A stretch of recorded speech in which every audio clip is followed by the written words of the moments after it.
2.5 years after an ACL injury threatened to hamper his athletic career, Josh Goldschmidt put the finishing touches on his final high school basketball season Saturday. The Maranatha Christian Academy senior and two-sport athlete is the subject of this week's Sports Jam Spotlight story. He was the only senior on the Maranatha Christian Academy boys basketball team.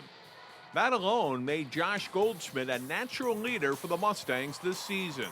Looking back, it's been definitely a fun time. I mean, I've started in 8th grade, so I've been around 5 groups of seniors, and everyone just was able to teach me something different that I was able to apply, especially towards this year, being the only senior.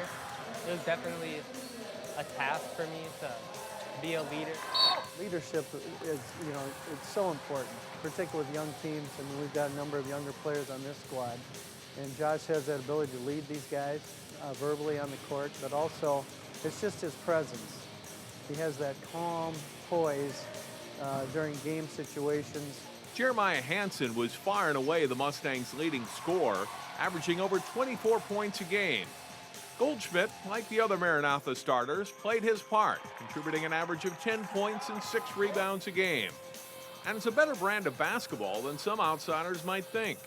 Most people are like, oh, you go to a small school, like, you don't know what it is to play with the big guys and whatever. But it's like, AAU is also prepared, because it's like, I can go play with 3, 4A school kids in there.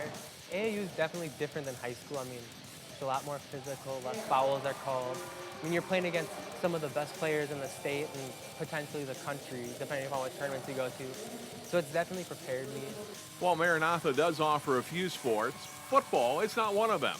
The Mustangs co-op with Osseo and provide the Orioles with a handful of players each year. Josh wore number 15 for Osseo last fall and was one of the top wide receivers in the Northwest Suburban Conference. He just is such a difference maker. You could not defend him one-on-one. He's just got speed, strength, and size, and he's a great kid. Whatever you ask him to do, yes sir, no sir, and he made our football team what it was just because of that. I grew up with Matt Metke and Connor Kittleson and Cameron Kelly and all the football guys, so I kind of knew what I was going into.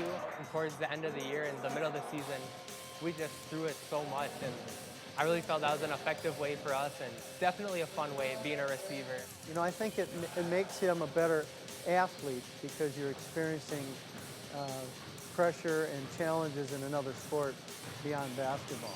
Josh tore his ACL during his sophomore football season. Like for most who suffer an ACL tear, the injury was scary. Some people never recover, some people recover super quick, and it's like, all right, what is this gonna mean for me? What is this gonna mean for the rest of my high school career, for college sports? But my parents definitely always, during the whole process, was pushing me through it. Next year, he'll play basketball at Division II Lake Superior State in Michigan. The team qualified for the Division II National Tournament this year. Josh is already looking forward to being part of another successful program. Even as this season widens down, that I'm going to have a place to be able to call home next year as opposed to just calling this quits. But I'm definitely excited for what Lake Superior has in store to offer.